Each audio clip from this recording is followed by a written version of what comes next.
достар, сіздермен бірге Арман ТV. Достар, бүгін қалай YouTube каналға шапқыштау болатынын көрсетемін. Достар, бірінші осы жерге иншеттегі барлажым, мына жерге атыңызды жазып, кішірейтіп аласыздар. Көрдіңіз, кішірейтіп сохранить етесіздер. Бұл тез сохранить етіледі. Сосын Google-ға кіресіздер. Google-ға кіріп, YouTube кіріп бересіздер. Міндетті түрде достар, осы нәрсені сөзін творческий студия дейін барлажын алғаныңыздар. Бұл керек болады, пайдалы.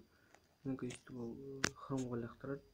Яғни Google-ға осы жерден міне мой каналды басасыздар. Қазір мой каналды басқан кезде сіздердің өздеріңіз каналдарыңыз шығады. Сол кезде настройки вид канал дейтін болады. Настройки вид канал басасыздар. Осы жерден ол сіздердің өздерінің каналдарыңызға лақтырады. Міне осы жерден брендинг деген нәрсені көріп осыны басасыздар. Брендинг изменить басасыздар. Изменить басасыздар. Мінекей осы жерден өзіңізге қазір осы жерге фото дайындап алған болатын. Сіздер өздеріңізге фото дайындап аласыздар. Өздеріңізге ұнаған бір скриншот жасап аласыздар. Өздеріңізге ұнаған.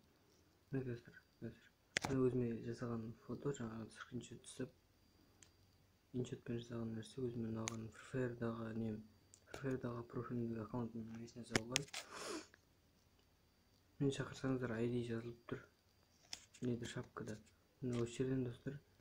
Міне готовыны басасыздар. Ана жерден готовыны басасыздар. Готовыны басасыздар.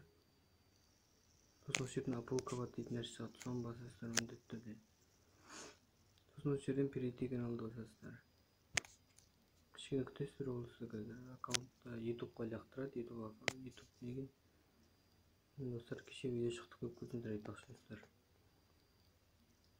Достар, осы қазір YouTube-ға салып береді, яғни YouTube-ға лақтырады. Кішкене видеоны тоқтатып тұрайын. Достар, мінекей қазір ғана шапка осылай болып шықты. Достар, егер де видеоны ұнаса, міндетті түрде лайк бас, каналға тіркел, қызыл кнопканы шағып қой, және де колокольчик басып қой, сені басып қойғанда мінекей біздің шапкамыз видеосында болып шықты достар. Осы нәрсені істеп алып, ал достар, сен болған мен Арман ТV, сау болыңыздар.